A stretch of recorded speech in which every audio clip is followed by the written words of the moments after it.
Le monde des personnalités publiques est souvent régi par des récits d'amour et de trahison, mais peu d'histoires ont su captiver autant que la déchirante séparation entre Laurence Ferrari et Renaud Capuçon. Cette union qui incarnait l'élégance et l'harmonie s'est effondrée sous le poids d'une trahison aussi choquante qu'imprévue.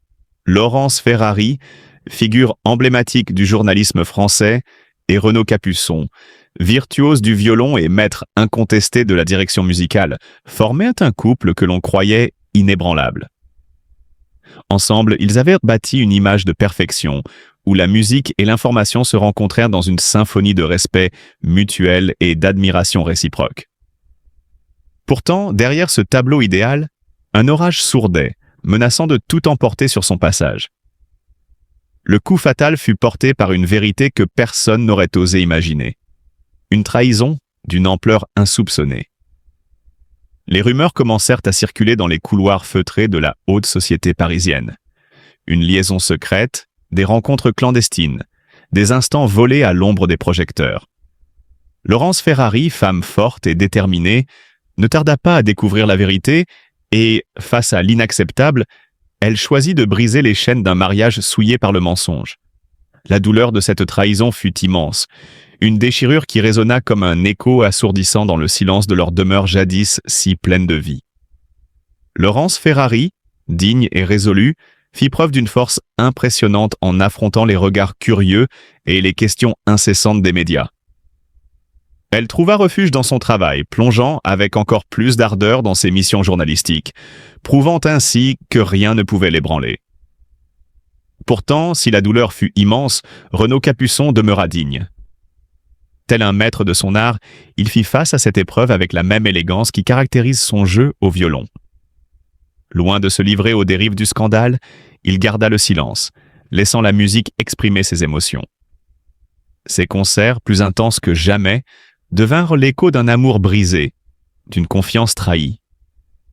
Chaque note qu'il faisait vibrer semblait porter le poids d'une douleur contenue, d'un chagrin silencieux mais profond. Les mélomanes, subjugués par tant de maestria et d'émotions brutes, ne purent de qu'applaudir cet artiste qui, même au bord du gouffre, choisit de sublimer sa peine plutôt que de s'y abandonner. Renaud Capuçon, cet homme qui avait su charmer le monde entier par la pureté de son art, demeura un symbole de noblesse et d'intégrité, refusant de se laisser définir par la déception et le regret. Ainsi, si cette rupture fit trembler les sphères médiatiques et culturelles, elle révéla surtout la grandeur d'un homme blessé mais inébranlable. Car au-delà du scandale, il ne reste que la musique, cette muse immortelle qui, sous les doigts de Renaud Capuçon, continue de toucher les âmes et d'élever les esprits. Et dans le bruissement des cordes de son violon, peut-être entend-on encore les échos d'un amour qui, jadis, fut inoubliable. Et tandis que Laurence Ferrari tourne la page et redessine son avenir avec la même détermination qui a toujours fait sa force, Renaud Capuçon, lui, continue d'illuminer les scènes du monde entier, prouvant que l'art, véritable catharsis, transcende toutes les peines et magnifie même les blessures les plus profondes. Son histoire, marquée par des épreuves douloureuses, met en lumière un homme confronté aux blessures maux de la trahison, aux tourments familiaux et aux défis de la santé. Son mariage avec Laurence Ferrari, journaliste et animatrice télévisée respectée, semblait être un modèle d'harmonie et de complicité. Ils formaient un couple admiré, unissant deux univers fascinants, la musique classique et le journalisme de prestige. Pourtant, cette union, qui semblait inébranlable, a été brutalement brisée par une trahison inattendue. Renaud Capuçon, profondément attaché aux valeurs familiales et à la loyauté, a été anéanti par cette révélation. La douleur de la séparation fut immense, non seulement parce qu'il perdait une compagne de vie, mais aussi parce qu'il voyait s'effondrer des années de souvenirs et de bonheur partagé. Cette rupture a eu un impact dévastateur sur son équilibre émotionnel et physique. Le violoniste, déjà confronté à des soucis de santé grandissants, a vu son état s'aggraver sous le poids du stress et du chagrin. Lui qui puisait autrefois sa force dans la musique se retrouvait submergé par un sentiment d'abandon et de solitude. Ses proches ont témoigné de son profond désarroi, de ses longues périodes de silence et de son regard autrefois pétillant, désormais voilé par la mélancolie. Au fil des mois, Renaud Capuçon a tenté de retrouver un sens à sa vie, cherchant du réconfort dans son art et auprès de son fils, qui reste son plus grand soutien. Mais les cicatrices laissées par la trahison et les épreuves de la santé ne disparaissent jamais totalement. Derrière chaque note qu'il joue aujourd'hui, il y a une histoire de douleur et de résilience, un combat intime qu'il mène avec dignité. Né le 27 janvier 1976 à Chambéry, en France, Renaud Capuçon découvre très tôt son amour pour la musique. À l'âge de 4 ans, il pose ses doigts sur un violon pour la première fois, et ce fut comme un coup de foudre. Guidé par une passion dévorante et un talent précoce, il intègre le Conservatoire national supérieur de musique et de danse de Paris à seulement 14 ans, où il étudie sous la houlette de Gérard Poulet et Veda Reynolds. Dès ses premières années de formation, il démontre une maturité musicale exceptionnelle, une sensibilité rare et une maîtrise technique qui impressionnent les plus grands maîtres du violon. Mais ce qui distingue Renaud Capuçon, ce n'est pas seulement sa virtuosité, c'est son âme. Il ne joue pas simplement les notes.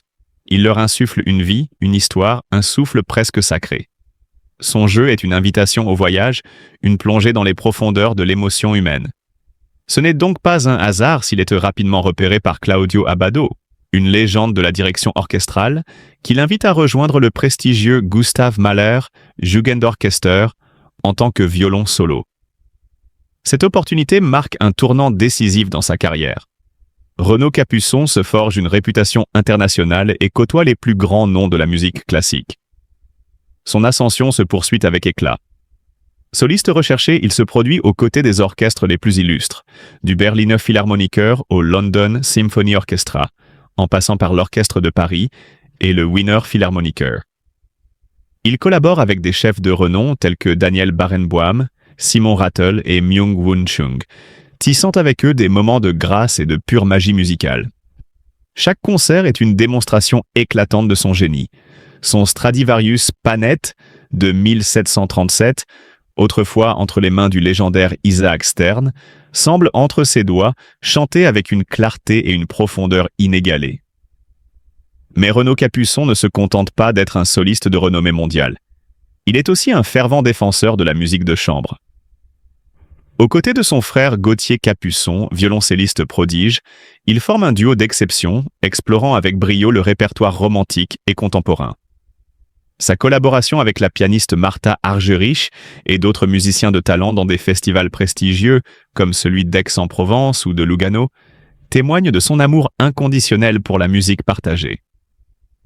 Au-delà de la scène, Renaud Capuçon est aussi un passeur, un mentor, un homme qui croit en la transmission du savoir et de l'art. En 2014, il fonde la classe d'excellence de violon à la Fondation Louis Vuitton, où il guide et inspire la nouvelle génération de violonistes. Son engagement ne s'arrête pas là. En tant que directeur artistique du Festival de Pâques d'Aix-en-Provence et de la saison de musique de chambre à Lausanne, il œuvre pour faire rayonner la musique classique et toucher un public toujours plus large. Loin d'être un artiste enfermé dans une tour d'ivoire, Renaud Capuçon sait aussi embrasser son époque, son ouverture à la musique contemporaine, son interprétation magistrale des œuvres de compositeurs vivants et sa collaboration avec des artistes d'horizons variés font de lui un musicien ancré dans le présent, en constante évolution. Son album Cinéma, où il revisite les plus belles musiques de films, est un parfait exemple de cette modernité, prouvant que la musique classique peut dialoguer avec tous les genres et toucher tous les cœurs. À travers les décennies, Renaud Capuçon a su construire un héritage inestimable, une empreinte indélébile dans le monde de la musique. Sa carrière est une ode à l'excellence, à la passion et à la transmission. Il est plus qu'un virtuose. Il est une âme, une flamme, un messager du beau. Chacune de ses interprétations est un instant suspendu, un frisson d'éternité. Son violon ne joue pas seulement, il raconte, il pleure, il exulte. Ainsi, Renaud Capuçon n'est pas seulement un musicien, il est une légende vivante, un artiste qui transcende les époques et les frontières, un homme dont le nom résonnera à jamais dans les annales de la musique classique. La trahison choquante qui a mis fin au mariage de Laurence Ferrari avec le violoniste et chef d'orchestre Renaud Capuçon est une épreuve douloureuse qui nous rappelle la fragilité des relations humaines. L'amour et la confiance, si précieux, peuvent être brisés en un instant, laissant derrière eux des blessures profondes. Pourtant, dans ces moments de souffrance, il est essentiel de faire preuve de compassion et de bienveillance. Personne n'est à l'abri de la douleur d'une trahison, et juger sans connaître toute l'histoire ne fait qu'ajouter au fardeau des personnes concernées. Laurence Ferrari, femme de courage et de dignité, mérite notre soutien dans cette épreuve difficile. Plutôt que de condamner, offrons notre empathie à ceux qui traversent des situations similaires. L'amour véritable ne se mesure pas seulement dans les instants de bonheur, mais aussi dans la capacité à comprendre, à pardonner et à avancer malgré les blessures du passé. Pour essayer justement de répondre à tous les besoins et sans pour autant trop s'immiscer, parce qu'il y a aussi une part de liberté, il y a aussi une part de gestion d'imprévus, et cela c'est quelque chose qui certes peut s'apprendre, mais aussi qui se vit. Et donc pour cela, il faut absolument que l'on soit dans un accompagnement continu et dans également une offre de formation qui doit être la plus